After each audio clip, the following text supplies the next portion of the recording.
And we are in line 6. They devise iniquities, and then it has a colon here, so he's going to explain what they're devising.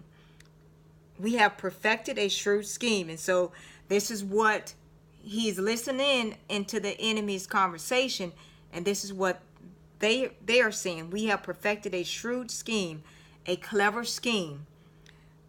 Both the inward thought and the heart of man are deep. And so he's saying that they plan iniquities, they plan evil things, wicked things. And this is saying that, and this is what they said, we have perfected a shrewd scheme. And then it's saying that David is saying both the inward thought and the heart of man are deep. And it really is. It really is. From here to here. Okay? Very deep. Moving into line 7. But God shall shoot at them with an arrow. Suddenly they should be wounded. So he will make them stumble over their own tongue.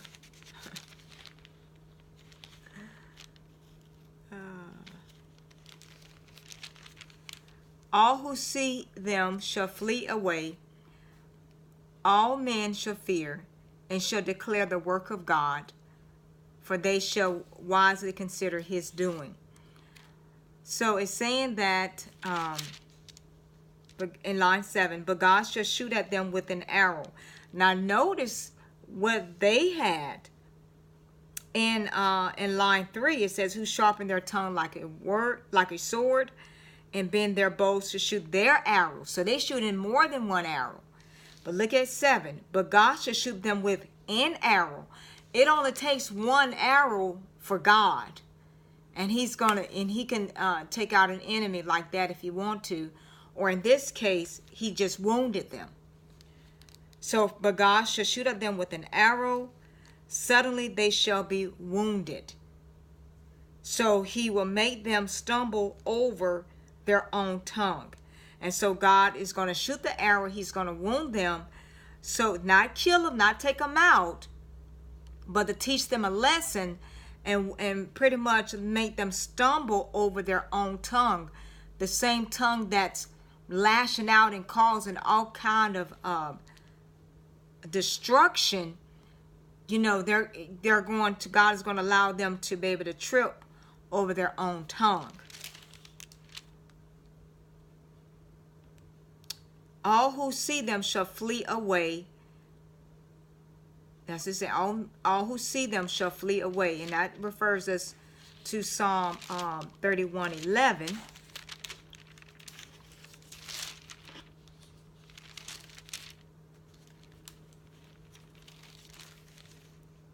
Psalm 31:11 that says, I am a reproach among all my enemies, but especially among my neighbors, and am repulsive to my acquaintances. Those who see me outside flee from me. All right, and that's just an example of that fleeing.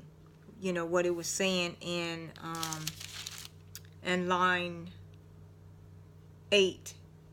Let's see, 8b. All who see them shall flee away.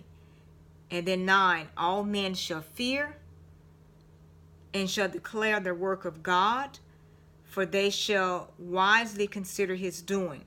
So now he's saying he's no longer talking about the enemies, no more talking about the wicked, what they're doing. He's saying that all men shall fear, and every man shall fear,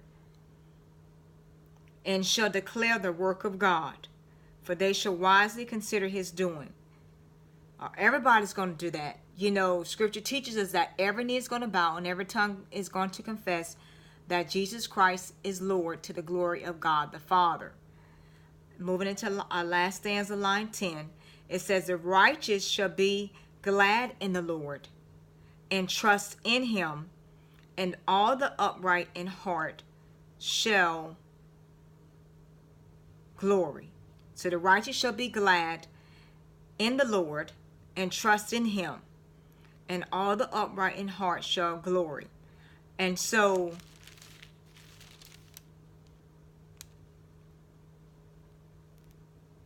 whereas, and then so it gives us a reference scripture to Psalm 32:11 that says, "Be glad in the Lord and rejoice, you righteous, and shout for joy, all you upright in heart."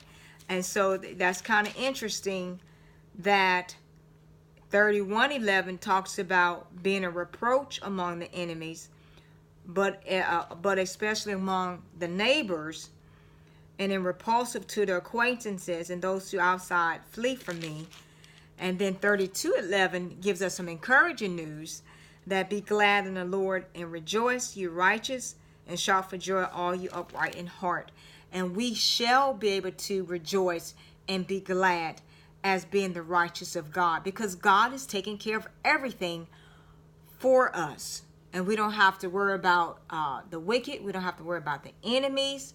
Now, we are supposed to watch. We watch and pray. All right. And so with that, that is Psalm 64, guys. It's been a long time. I hadn't seen you guys in what, 6-7 days. And, but I just thank God I'm back, for as long as God allows me. And so we can go ahead and finish getting through this journey through the book of Psalms. So I'm sorry about my absence. But anyway, I'm here. And so, with that, we will say, keep the faith, keep the focus. Lord's willing, we will be in Psalm 65. And just know that I love you and God bless you.